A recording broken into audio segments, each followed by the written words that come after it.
Amara sat across from her mother in the wide, chandelier-lit sitting room. The scent of imported roses filled the air as her mother, Mama Ebel, adjusted her reading glasses, scrolling through her iPad. "Mama," Amara began, her voice hesitant but firm. "Chinedu said he wants to marry me." Mama Ebel froze, lowering the iPad. "Chinedu okeke?" Amara nodded, a shy smile tugging at her lips. Her mother dropped the iPad on the couch. "Amara, Annie, let me beg you in the name of God. Avoid that boy. Do you know his father? That man tormented his wife until she withered and died. I still remember when they rushed her to LUTH in the middle of the night. She had endured beatings, insults, starvation, everything. Neighbors begged her to leave, but she stayed until her body gave up.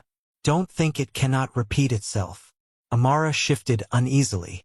"Mama, Chinedu is not his father. He's different. He loves me." Her mother leaned forward. "Love is not enough. You are from a family of comfort. He is from a family still struggling to rise. Pride and envy can turn love bitter. I don't want to bury you the way people buried his mother." But Amara's heart had already chosen. She saw Chinedu's ambition, his charisma, his promises. From the very start, the cracks were there, though Amara refused to see them. In the months leading to her wedding, she found herself begging for scraps of attention from Chinedu. She would call late into the night, her voice soft, asking if he had eaten, if he was coming over, if he had missed her. More often than not, the calls rang unanswered. When he finally picked, his replies were clipped. "I've been busy. Stop disturbing me. You worry too much." There were days he disappeared completely, leaving her phone buzzing with unanswered messages. She told herself it was the stress of planning, of business, of city life. Even when it was just weeks to their wedding, he could go 2, sometimes 3 days without checking in, while she, dressed in silk pajamas in her bedroom, stared at her phone until sleep overtook her. Her friends whispered that no man about to marry the daughter of Chief Ebel should be so careless, but Amara silenced them with a smile she didn't believe. Her mother, however, was not so easily deceived. Mama Ebel watched the desperation in her daughter's eyes and remembered too well the Okeke household of the past. She remembered the bruises on Chinedu's mother's arms, the endless quarrels, the hospital visits, and the day the woman never returned home alive. She tried to warn Amara, painting the picture clearly, urging her to avoid him. But Amara was already blinded by the promise of love she thought she saw in Chinedu.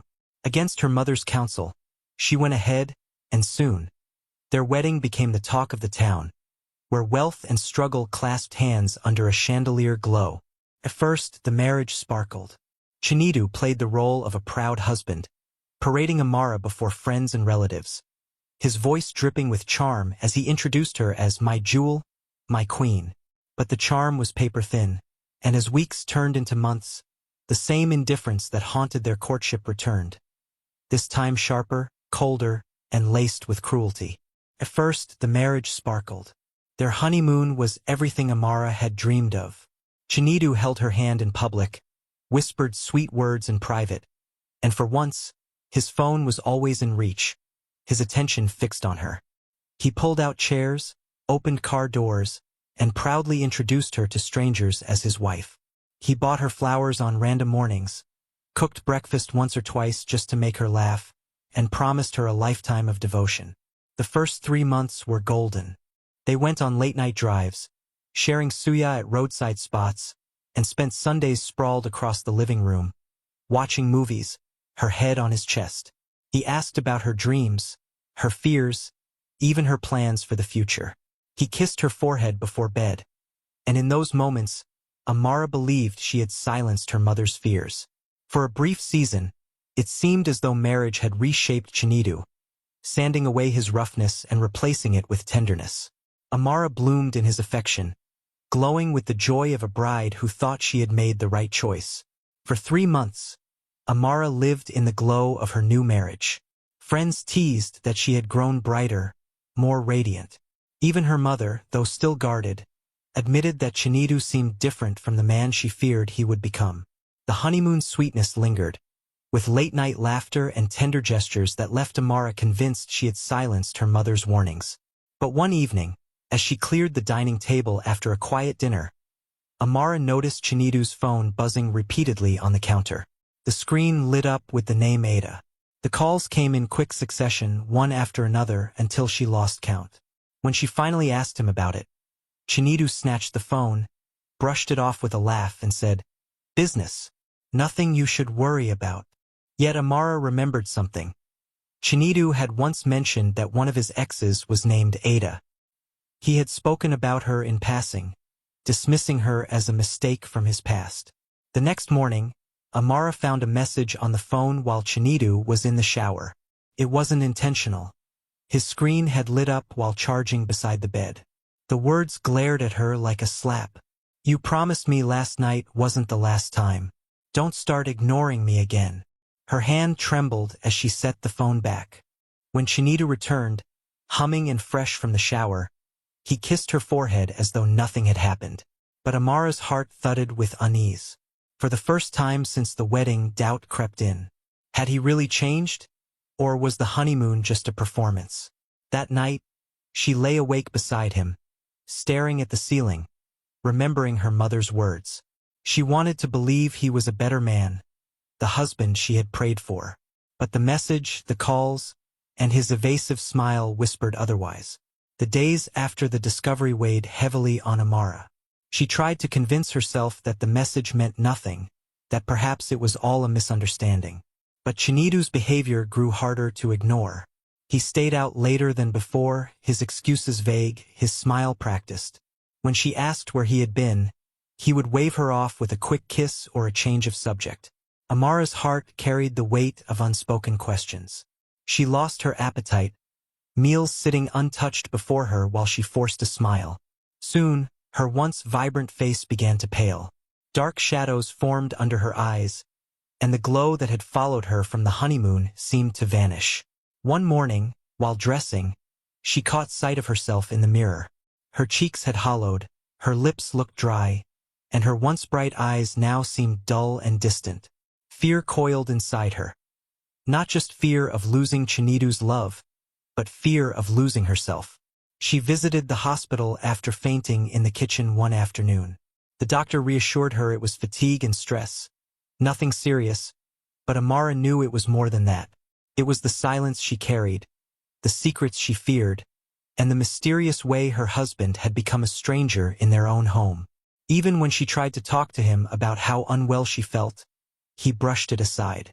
"You're just overthinking," Chinedu said, slipping on his wristwatch. "Rest more. You'll be fine." Then, without another word, he left for another late-night meeting. The house felt emptier with each passing evening. Amara sat alone, pressing her palm to her stomach, whispering prayers for strength. She longed for the man who had once been attentive, who had held her close in the first months of their marriage. But all she could feel now was distance, secrets, and the shadow of another woman lingering between them. One afternoon, while preparing dinner, a wave of dizziness hit her. The knife slipped from her hand, clattering onto the counter as the room spun. She gripped the edge of the sink until the world steadied, but her knees gave way, and she sank to the floor. By the time she visited the hospital, her lips were dry, her pulse weak, her skin pale. After a series of tests, the doctor returned with a gentle smile. "Madam," he said, glancing at her chart. "You're not ill. You're expecting." The words struck her like thunder. She blinked, unsure if she had heard correctly. "Pregnant?" she whispered. "Yes," the doctor nodded. "Barely 2 months along. That explains the fatigue, the dizziness, the paleness. You need rest and proper care." Amara pressed a hand to her stomach, tears welling in her eyes. A child. Their child. For a moment, joy rushed through her veins, washing away every fear. This was the news she had longed to share, the blessing she thought would draw her and Chinedu closer again.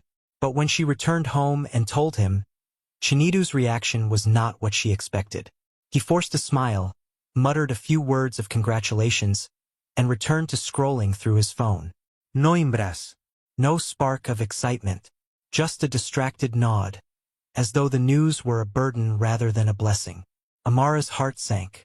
That night, while she lay awake, one hand resting protectively on her stomach, the other wiping silent tears, she wondered if this child would be her anchor, or the very reason her world would shatter. The weeks passed, and Amara's pregnancy advanced. She tried her best to stay strong, holding on to hope that Chinedu would come around. But his behavior grew colder. He no longer accompanied her to doctor's appointments. He stayed out late, returning with the faint smell of perfume that was not hers. Even when she was too weak to cook, he would complain about food, banging plates and muttering under his breath. One night, after preparing dinner despite her frail condition, Amara collapsed in the kitchen. She had been lightheaded all day, but when she bent to lift a pot from the stove, her body gave way. The clatter of metal echoed through the mansion as she hit the tiled floor. By the time Chinedu rushed in, she was barely conscious. Instead of panic, annoyance flickered across his face. He barked at the housemaid to fetch water, muttering under his breath about her always causing problems. Amara was rushed to the hospital, where the doctors worked quickly to stabilize her. Her blood pressure had dropped dangerously low. She had overworked herself, and the stress was taking a toll on both her and the baby. When her mother arrived at the hospital, her eyes brimmed with fury and fear. She sat by Amara's bedside, holding her daughter's fragile hand. "My child," she said firmly, her voice shaking, "this is your chance. Leave that marriage before it buries you. I warned you. I saw the signs. His father did the same to his mother until she died. Do not let history repeat itself with you." Amara's lips trembled. She wanted to agree, wanted to say yes to freedom, yes to peace. But when she looked at her swollen belly and thought of the tiny heartbeat inside her, she shook her head slowly. "Mama," she whispered, her voice weak but steady, "I can't. This child deserves a father. I can endure whatever I must for my baby." Her mother's face hardened with grief. "And what use is a father who wounds instead of protects? What use is a home that drains your life instead of giving it? Amara, listen to me. Staying may cost you more than you realize." But Amara turned her face away, silent tears soaking her pillow. Her mother wept quietly beside her, knowing that her daughter's stubborn love and sense of duty had chained her to a man who might one day destroy her completely. Amara's body recovered slowly, but the scars of that night lingered. From then on, every step she took, every breath she drew, carried the shadow of a choice that might have saved her life, but one she refused to make. Amara had been patient for months, swallowing her suspicions as Chinedu grew more distant. But lately, the evidence was undeniable. Late-night calls that ended the moment she walked into the room. Messages that lit up his phone, hidden quickly with a swipe of his hand. The faint perfume lingering on his shirts. The way he avoided her eyes whenever she asked simple questions. One evening, after dinner, she found herself unable to hold back anymore. Chinedu had carelessly left his phone on the couch while stepping into the bathroom. The screen lit up with a message. "I miss you already. Last night was perfect." Her heart dropped. By the time he returned, Amara was sitting stiffly on the couch, the phone in her hands. Her voice trembled, not with fear, but with anger she had kept buried for too long. "Chinedu," she said, holding up the phone. "What is this? Who is sending you these kinds of messages? Do you think I don't notice the calls, the late nights, the lies?" His eyes hardened instantly. "Why are you touching my phone?" he shot back. "Since when did you become a spy in this house?" "I am your wife," she snapped, her voice breaking. "Carrying your child. I deserve honesty, Chinedu. I deserve respect. Or is it too much to ask that the man I married stays faithful?" Her eyes filled with tears, but she didn't back down. "No, Chinedu. Not this time. You will tell me the truth. Who is she?" The silence that followed was sharp enough to cut through bone.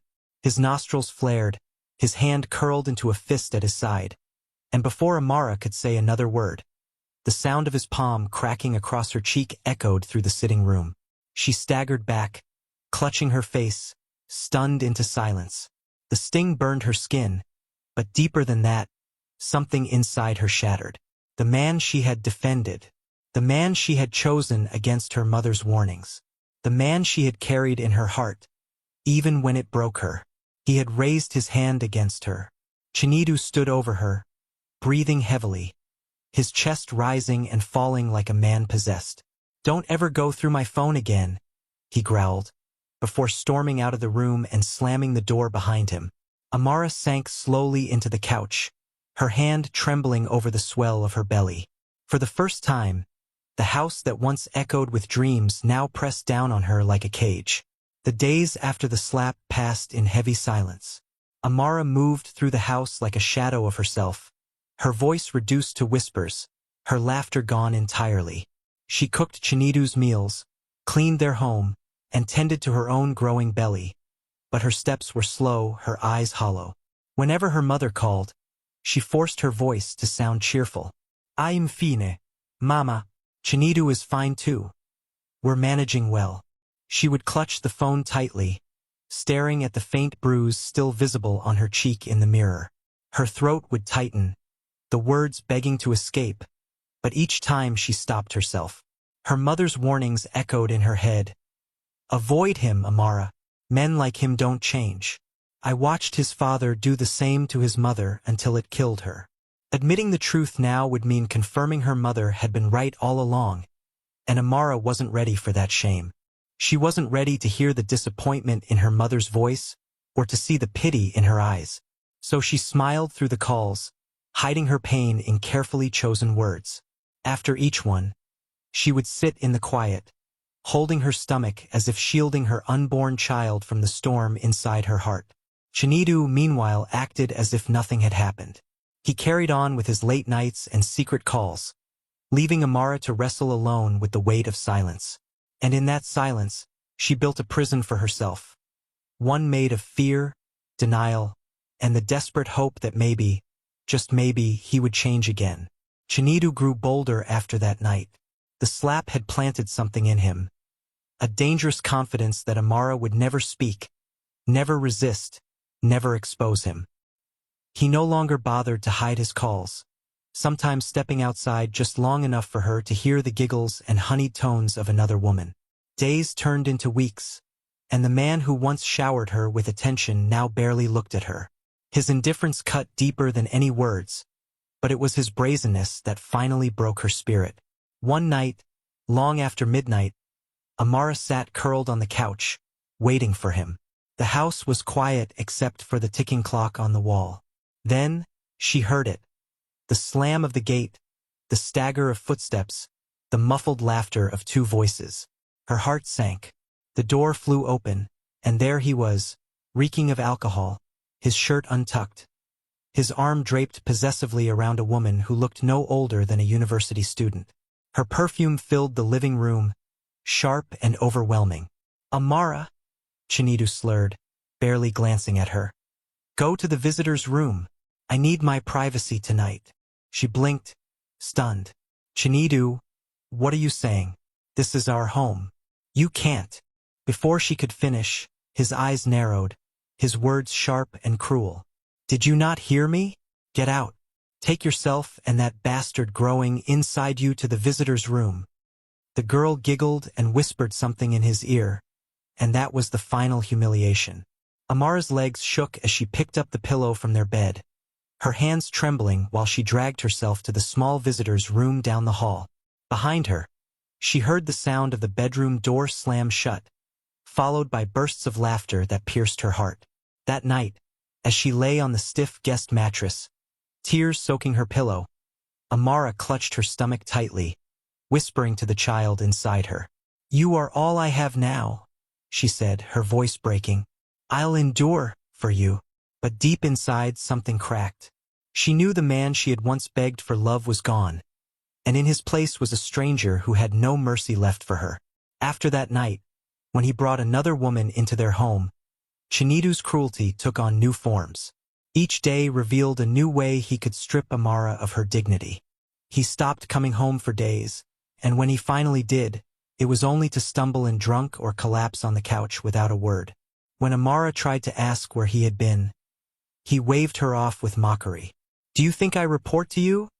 he sneered one evening, tossing his jacket onto the floor. "Know your place, Amara. You're just a wife, not my keeper." The small courtesies of marriage vanished. He no longer sat at the dining table for meals. He ate out with friends or mistresses. When Amara prepared his favorite dishes, hoping to rekindle some warmth, he shoved the plates aside untouched, muttering that her food disgusted him. Her pregnancy became another weapon in his hands. When she moved slowly because of her swollen feet, he mocked her gait. "When did you become an old woman?" he laughed bitterly. "Look at you, just months in, and already looking like a burden." If she asked for his help, he barked at her to stop nagging. If she stayed quiet, he accused her of sulking. The most painful part was the public humiliation. In front of friends or neighbors, he spoke down to her, rolling his eyes when she tried to contribute to conversations. Sometimes, he cut her off entirely, telling others, "Don't mind her. She doesn't know what she's saying." Nights were the worst. He often came home reeking of alcohol, slamming doors, throwing objects carelessly, and muttering curses as though her very presence offended him. Some nights, he didn't come home at all. Amara bore it silently, her body weakening under the stress, her once bright eyes dimming with each new insult. Still, she clung to her marriage, convinced that somehow, some way, things might return to how they were in those fleeting months of happiness. But as Chinidu's cruelty grew, the walls of their home became a prison, and every day was another reminder that the man she once loved no longer existed.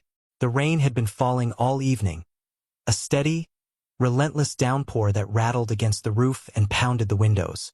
Amara sat alone in the living room, her hands folded over her belly, listening to the storm outside. Chinidu had not returned home, and though it was past midnight, she still waited, hoping he might come back in a calmer mood. Then, the sound of a car horn blared through the rain. Amara rose slowly and peered through the curtains. Headlights cut through the darkness, and she watched as Chinidu stumbled out of the car, laughing loudly with a woman clinging to his arm. Her heart sank. The front door banged open, letting in a rush of cold air and rainwater as they entered. The woman's perfume mixed with the smell of alcohol, filling the house. "Chinidu," Amara whispered, her voice trembling. "It's past midnight. You can't bring her here." Chinidu turned to her, his eyes bloodshot, his laughter cruel. "Whose house is this? Mine or yours?" he barked. "If I choose to bring 10 women here, you will not question me." Before Amara could respond, he shoved a small overnight bag at her chest, the very one she used for short visits to her mother. "Take your things and get out," he ordered. "This is my house, and tonight she sleeps here." The woman giggled as though it were all a game. Amara stood frozen, her bare feet sinking into the cold tiles, the storm roaring outside.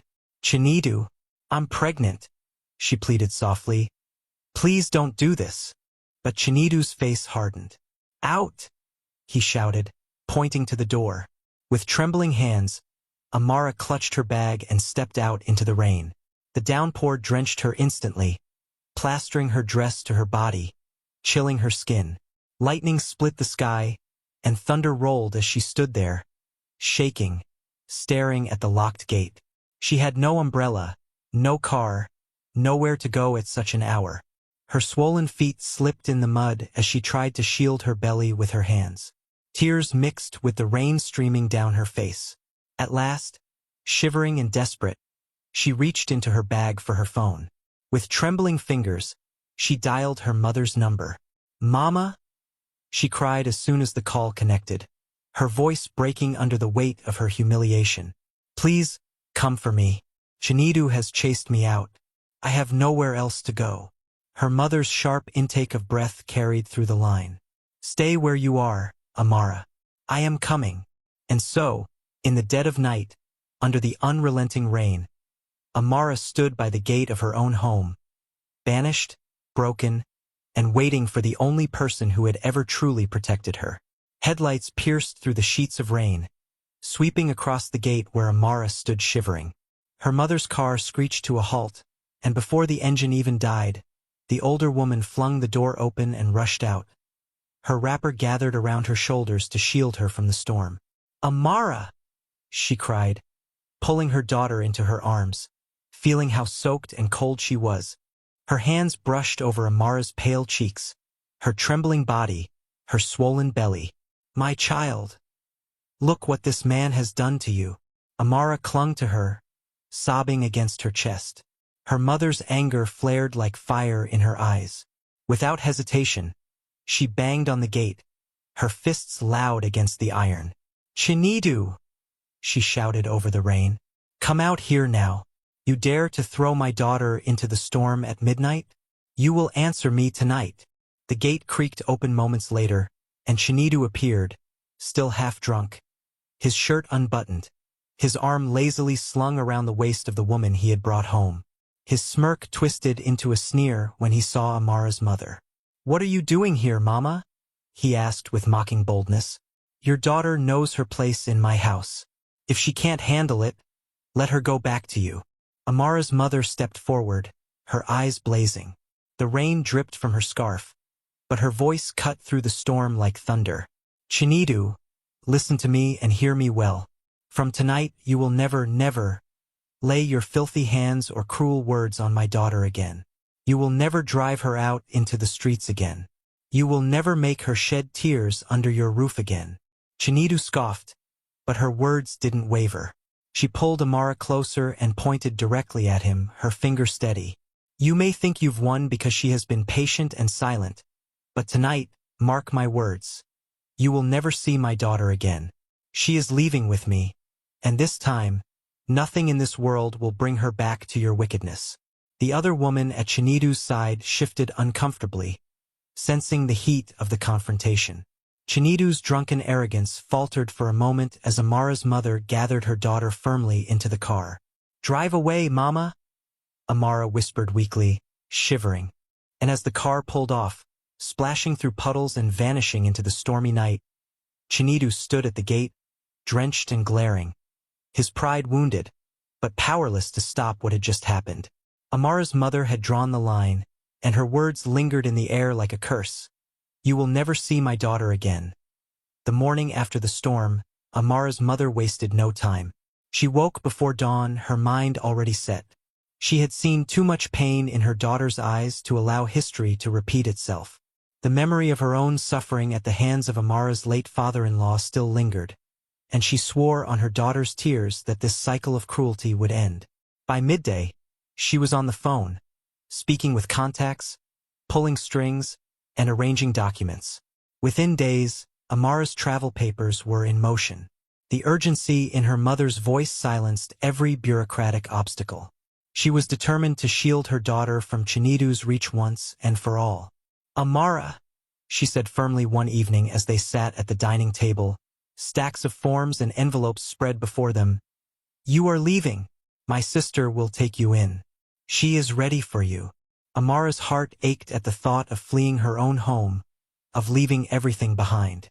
Yet deep down she knew her mother was right. She nodded, tears glistening but silent, as her mother slid the freshly stamped passport into her hand. Within weeks, Amara boarded a plane, her mother's hands lingering on hers until the very last call at the departure gate. Her swollen belly made the journey difficult, but her mother's presence in spirit carried her through the long flight. On the other side of the ocean, her aunt, Mama Grace, was waiting. A seasoned nurse with years of experience, Mama Grace wrapped Amara in warmth and reassurance from the moment she stepped off the plane. "My dear child," she said, holding her tightly, "you are safe now. Safe." Life under Mama Grace's roof was gentle and steady. She ensured Amara had proper meals, her vitamins, her prenatal appointments. She watched over her like a hawk, refusing to let stress or sorrow overshadow her recovery. Weeks later, the long hours of labor came. Amara clutched her aunt's hand as the hospital filled with the sound of her cries. It was a difficult birth, but Mama Grace never left her side, whispering prayers and encouragement into her ears. At last, a baby's cry pierced the air. The nurse held up a tiny, wriggling girl, her lungs strong, her presence undeniable. Tears streamed down Amara's face as her daughter was placed in her arms. "A girl," the doctor said with a smile. Amara gazed at the child, her smooth skin, her small fists balled tight, her eyes blinking into the light. For the first time in years, Amara felt a spark of joy untouched by sorrow. Her aunt kissed her forehead gently. "This is a new beginning, Amara.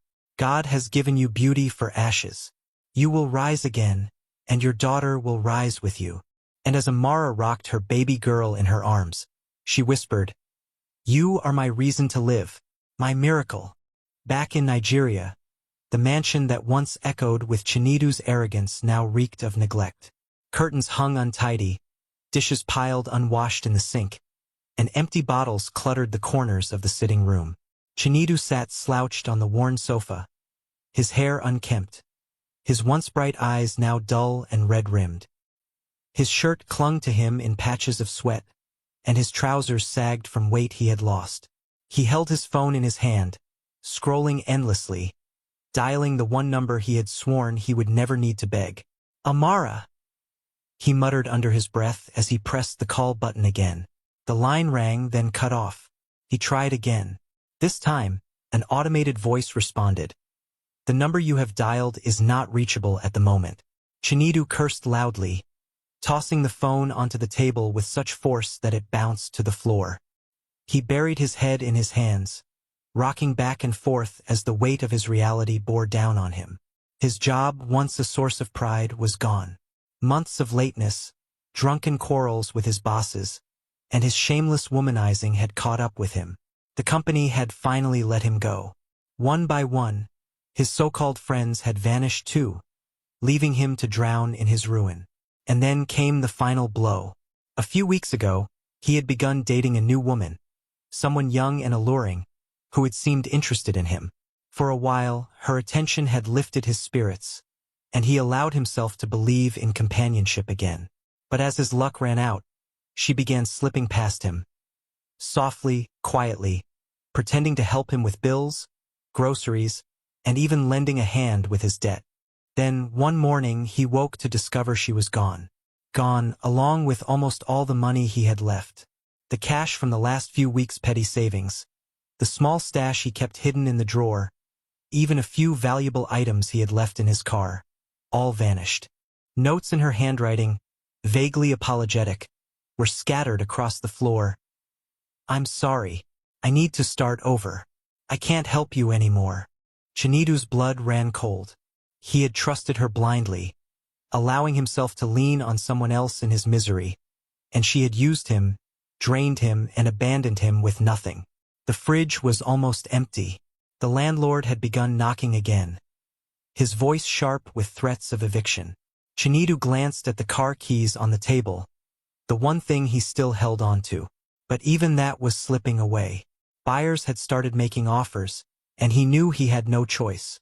Soon, he would part with his only car, just to scrape together enough money for food. He leaned back on the sofa, staring blankly at the ceiling.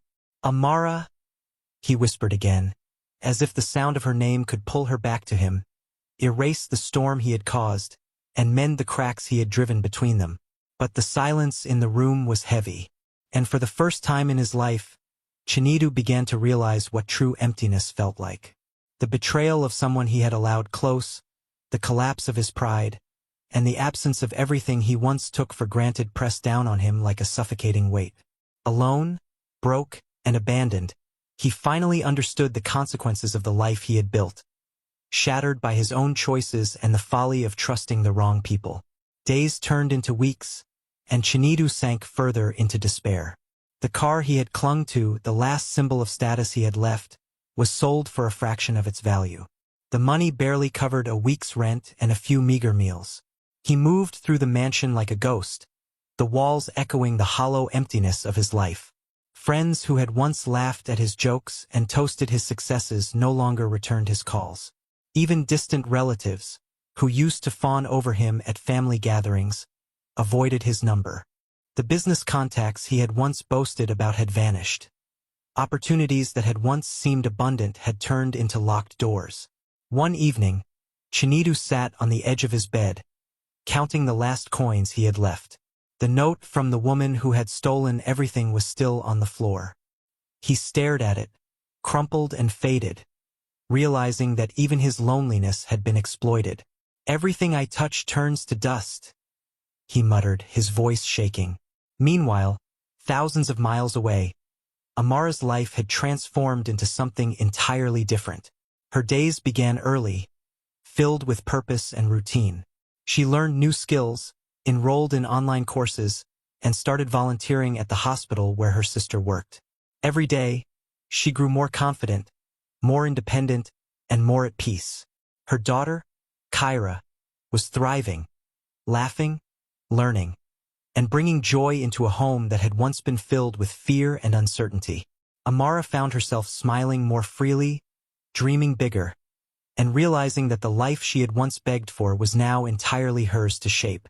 Occasionally, news of Chinedu filtered through, mutual acquaintances, distant relatives. But each mention of his downfall brought no relief, only a strange sense of justice. The man who had once dominated her world was now a shadow, scrabbling to survive in the ruins he had created himself. Chinedu, on the other hand, continued to spiral. Nights were the worst. With no job, no friends, no woman by his side, he wandered the empty streets near his once grand mansion, staring at the cold lights of houses he would never own again. Hunger gnawed at his stomach, shame gnawed at his heart, and the memory of Amara's departure haunted every step. By the time he realized that begging her for forgiveness was meaningless, Amara had built a life so full and so independent that nothing from his ruined world could touch her.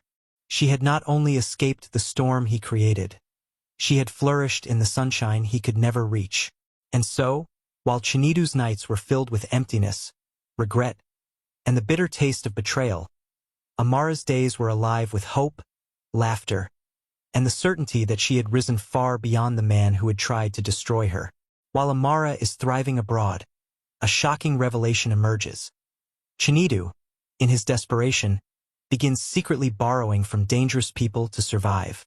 One night, he gets involved with a criminal syndicate that offers him quick money in exchange for small but illegal tasks.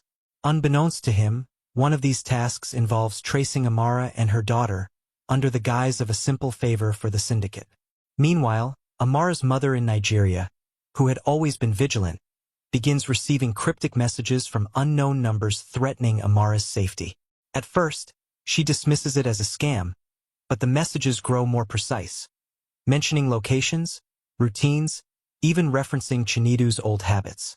The twist deepens when Amara's sister, the nurse in the US, discovers that a man, suspiciously resembling Chinedu, is trying to get access to Amara's bank accounts and even to Kyra's school records.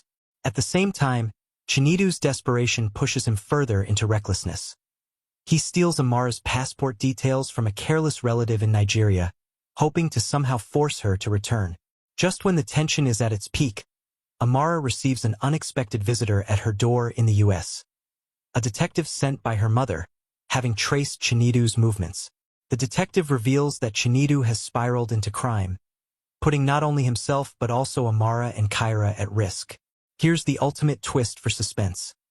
Chinedu, thinking he is cleverly plotting, doesn't know that every move he makes is being documented. Amara secretly contacts a lawyer and uses the evidence of his criminal dealings to freeze all his remaining assets in Nigeria and report him to the authorities. The story can then move toward a high-stakes confrontation, not physical but legal and psychological, where Amara orchestrates her ultimate victory without stepping back into the storm she endured. Chinedu's downfall becomes absolute, but the tension builds with near misses, false leads, and the looming threat over Kyra, keeping readers on edge. Weeks after Amara's decisive actions, Chinedu's life had descended into total chaos. The mansion, once a symbol of his pride, had become a hollow shell. The walls were cracked, the roof leaked in several places, and the garden he had once meticulously cared for was overrun with weeds. Neighbors whispered when he walked past, shaking their heads at the man who had once flaunted wealth and power. He had no car now, sold to pay off debts. His phone, once constantly buzzing with messages from women and business contacts, was disconnected. Even the last remaining friends had vanished. Chinedu wandered through his empty home like a ghost, muttering Amara's name as though repetition could undo the past. One evening, he stumbled upon a note slipped under the door. A single sheet of paper with her handwriting. "This is the life you chose. Leave it. Leave me. Leave Kyra." It hit him harder than any slap, any insult, or any moment of rage ever had. The woman he had tried to dominate, terrorize, and manipulate had outsmarted him completely. Desperate, Chinedu began pawning whatever little possessions remained. His laptop, some jewelry, and finally the last heirlooms from his family, all sold for peanuts. Hunger gnawed at him, and sleepless nights became endless stretches of feverish wandering. Then came the humiliation that finally shattered him. A local loan shark, who had once ignored him when he had money, now cornered him in the street, demanding repayment. Chinedu had nothing to give. He fell to his knees, begging, pleading, and promising. Empty words for a man with no honor, no money, and no allies. The crowd that had gathered laughed, and some even recorded him on their phones. By morning, the video went viral. A man who had once lived in luxury, reduced to a pitiful spectacle. And still, the worst was inside him. The realization that Amara and Kyra were thriving while he rotted. Every attempt to reach her, every plan he conjured to regain control, was met with silence or legal barriers. He had become irrelevant in the life that mattered.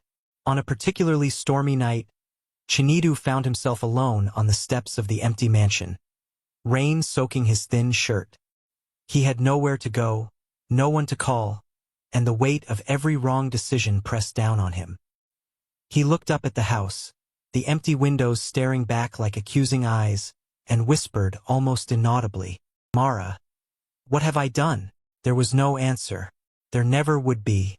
In that moment, Chinedu understood fully the cost of arrogance, cruelty, and betrayal. The empire he had once commanded was gone. The love he had taken for granted was gone. His life, once full of confidence and power, had crumbled into nothing more than a warning tale. Far away, Amara watched her daughter laugh in the sunlight. She was whole, safe, and free. The shadows of her past no longer touched her. Chinedu, reduced to nothing, existed only as a memory of pain, a lesson in justice, and proof that the storm he had created could never reach her again. And in that final twist of fate, Amara realized, some victories are quiet, some are absolute, but the sweetest ones are the ones that cannot be touched by the hands of those who once tried to destroy you. Years had passed since Amara escaped the storm of her past. The woman who had once begged for attention, endured betrayal, and faced unimaginable cruelty had become a force unto herself. Her life abroad had flourished in ways she had never imagined. Her daughter, Kyra, was now a bright, confident young girl, curious and full of life. Amara watched her dance across the garden one warm afternoon, the sun catching her hair like strands of gold. Every laugh, every bold question, every small act of independence reminded Amara that the life she had fought so hard to protect was thriving. Amara had built a career of her own, respected by colleagues, admired by friends, and known for her integrity and wisdom. She had invested in a small business, volunteered at the hospital where her sister worked, and even began mentoring young women who were struggling to find their own strength. Her home was filled with warmth, books, laughter, and the soft hum of contentment. Occasionally, she would hear news of Chinedu. He was a shadow, struggling in a life of his own making, irrelevant and broken. There was no desire for revenge, only a quiet acknowledgement that justice, in its own way, had been served. One evening, as Amara tucked Kyra into bed, she paused, watching the steady rise and fall of her daughter's chest. She whispered a small prayer of gratitude, not for what had been lost, but for everything that had been gained. Peace, independence, and a family she could cherish without fear. Outside, the wind carried no threats, no shadows from the past. Inside, the house glowed with life, laughter, and the certainty that Amara had not just survived. She had truly won. And in that stillness, she understood fully. The wealth, the titles, the power, None of it mattered as much as the life she had reclaimed, the freedom she had earned, and the legacy of love she was creating for her daughter. Amara had risen, and nothing, no storm, no betrayal, could ever take that from her. Years after reclaiming her life abroad, Amara finally returned to Nigeria, not as a scared young bride, but as a woman who had survived, grown, and thrived. She stepped off the plane holding Kyra's small hand, her daughter's laughter ringing like music through the terminal. The weight of her past had not disappeared entirely, but it had transformed into strength, resilience, and quiet confidence. Her mother was waiting at the arrival's gate, her face lighting up the moment she saw Amara. Tears filled her eyes as she pulled her daughter and granddaughter into a long, tight embrace. "Welcome home," she whispered, her voice trembling with joy and relief. "You've come back stronger than ever." Amara held her mother close, feeling the warmth of home envelop her. Kyra clung to her side, already curious about the world around her, unaware of the shadows that once haunted their family. As they drove through familiar streets, the city had changed, but the sense of belonging was immediate. Amara realized that this return was not about reclaiming what had been lost. It was about completing the circle. She had built a life of independence, love, and safety, and now she was bringing that life back to the country she had once fled. Her mother's house, once a sanctuary in her darkest hours, became a place of celebration and new beginnings. Amara unpacked memories, laughter, and stories of her daughter's growth, and the walls seemed to embrace them all. For the first time in years, there was no fear, no threat, no shadow of Chinedu looming over them. Amara had returned not as a victim, but as a woman who had endured storms, survived betrayal, and emerged victorious. And with her mother by her side, and Kyra's hand in hers, she knew this was home.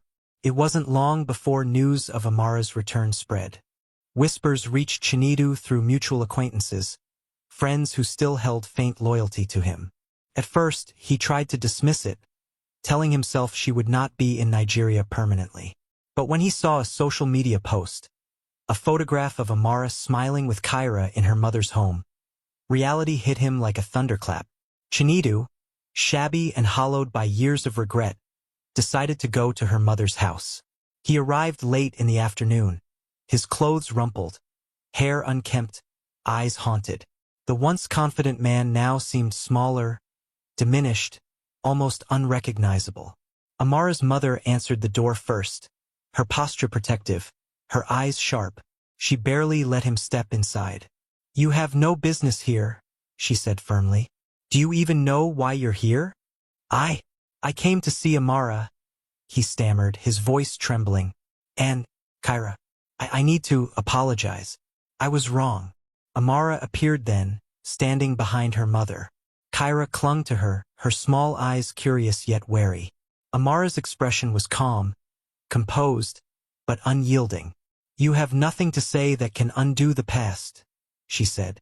"Years of betrayal, cruelty, and neglect. How do you expect me to forget that?" Chinedu fell to his knees, his hands shaking. "Please, Amara, I know I have no right to ask, but I am begging. I was blind. I was foolish. I see it now. I want your forgiveness. I want to see my daughter. I want to make amends."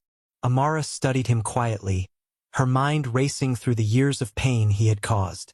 She looked at Kyra, who peered curiously from behind her mother's skirt. Slowly, she spoke. "Forgiveness is not forgetting. You will not have the power to hurt me again. You can speak and you may see your daughter, but only under my terms.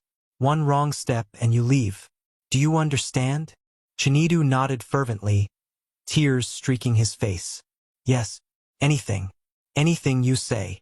Amara signaled him to stand, then held Kyra in her arms. "Kyra, this is your father. He has something to say." The little girl stared at him silently, sensing the tension.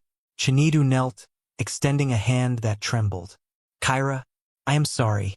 I should have protected you, your mother, all these years. I was a terrible father and husband. Please, forgive me." Kyra's eyes widened, and she hesitated. Amara gently guided her, letting her choose whether to accept him. The moment was tense, fragile, but Chinedu realized that the power was no longer his. Amara had regained control of her life, her family, and her future. Though he could plead and apologize, the man who had once dominated her world now understood the full weight of his failures. For Amara, this encounter was closure, a chance to show mercy without surrendering her strength. For Chinedu, it was the long-awaited reckoning, a humbling reminder that time and choices are not easily reversed. Months after Amara's triumphant return to Nigeria, as she settled into her restored life with Kyra and her mother, she discovered something unexpected while sorting through old documents in her late father's safe. A sealed letter addressed to her. The handwriting was unmistakable. Chinedu's father. The letter revealed a shocking secret. Chinedu's family had long been aware of his selfish and violent tendencies, but had deliberately hidden evidence of their misdeeds to protect the family's reputation.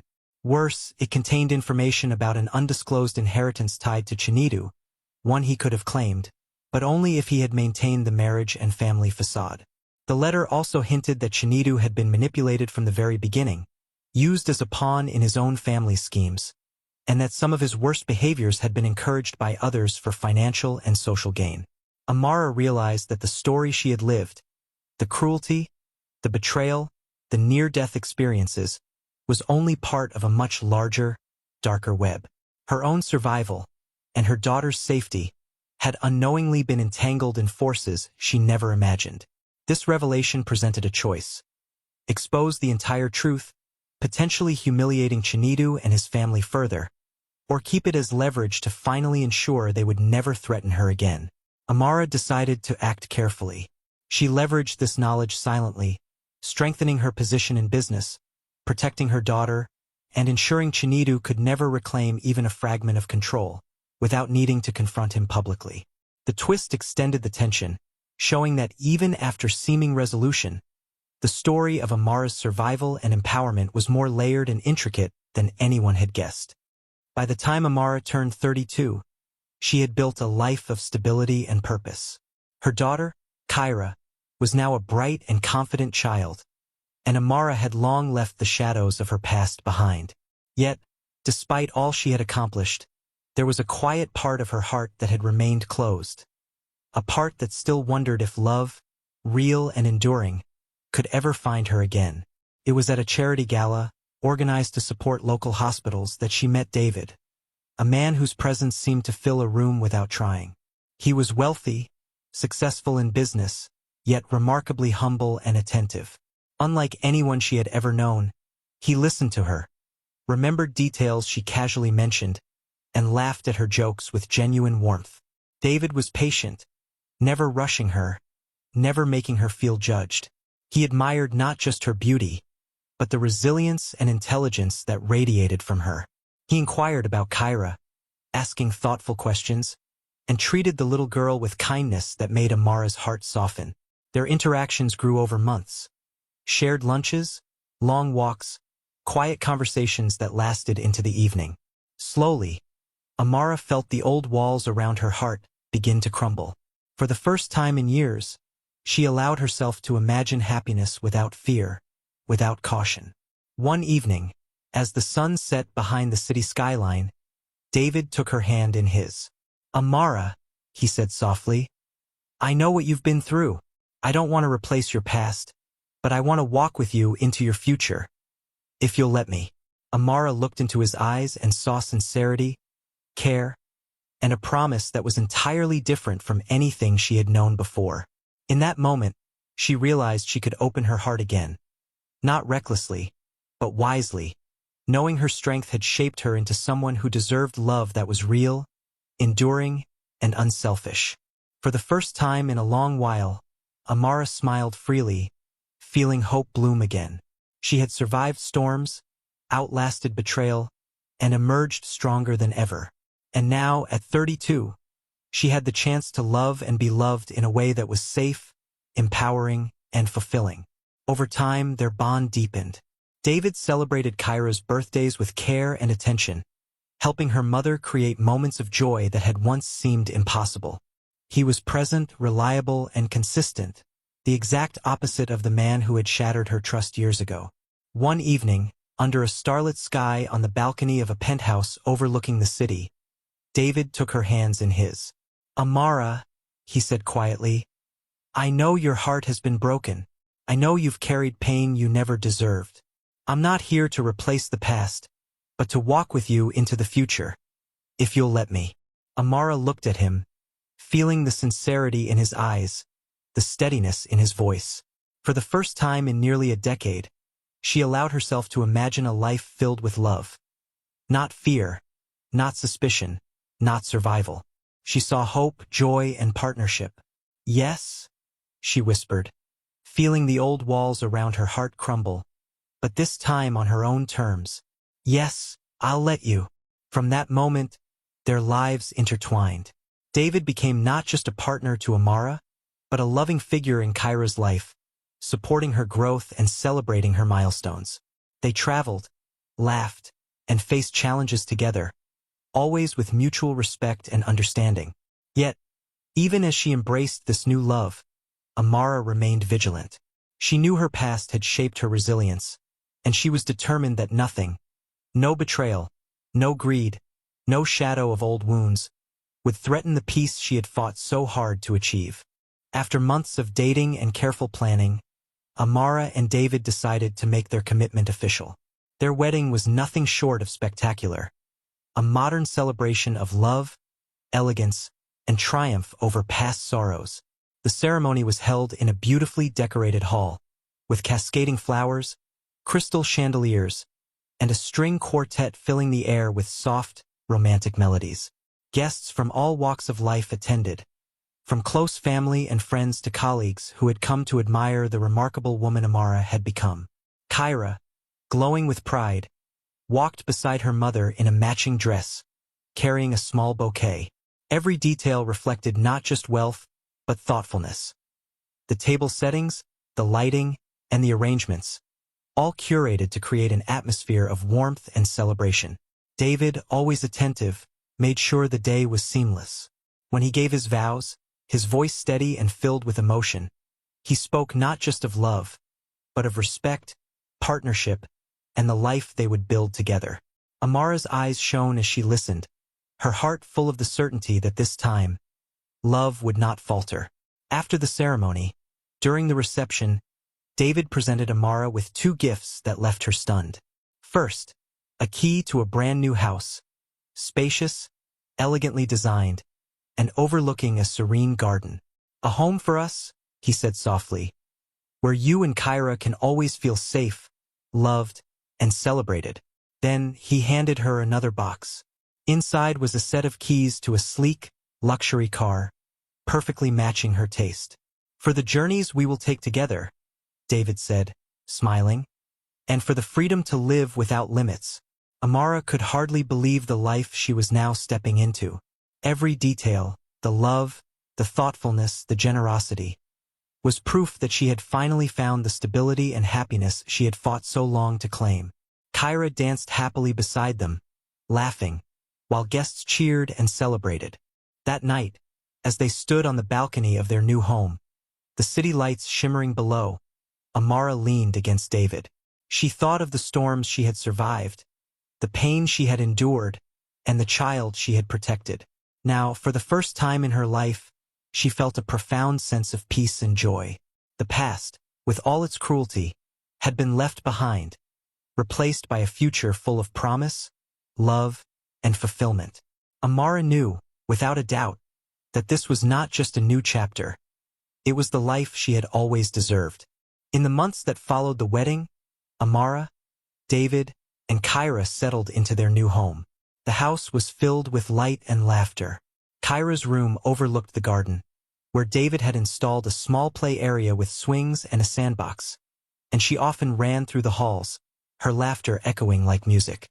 Amara took delight in making the house a true home, curating art, arranging flowers, and cooking meals that brought them together every evening.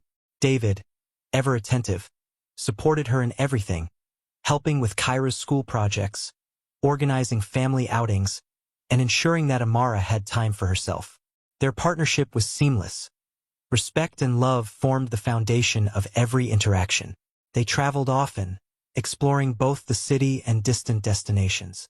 David arranged little surprises, weekend trips, visits to museums, and quiet dinners by the sea, always mindful of Amara's tastes and her love for thoughtful experiences. Kyra, naturally curious and adventurous, thrived in this environment, soaking in the world with joy. Yet, even as they built this perfect life, a subtle shadow of the past lingered. News of Chinidu's downfall occasionally reached them. Rumors of bankruptcy, the women who had exploited him, and the emptiness that now defined his once proud life. Amara learned of these things with calm detachment, a quiet reminder of how far she had come. Life continued, full of laughter, travel, business ventures, and quiet family evenings. Amara thrived in her career, David in his, and Kyra grew confident, intelligent, and kind-hearted. They celebrated milestones, birthdays, and small victories together, their home a haven against the memories of betrayal. And though the shadow of Chinidu's misdeeds occasionally surfaced, it no longer had power over them. Amara had reclaimed her life, her heart, and her daughter's future. Years later, as she watched Kyra graduate from school with honors, Amara realized something profound. She had survived storms that could have destroyed her, built a life richer than she had imagined, and found love that was steady, unwavering, and true. The past, with all its cruelty, had only made her stronger, wiser, and more capable of embracing the happiness she truly deserved. And in that moment, she knew without a doubt that the story of Amara, the woman who endured, survived, and rose again, was far from over.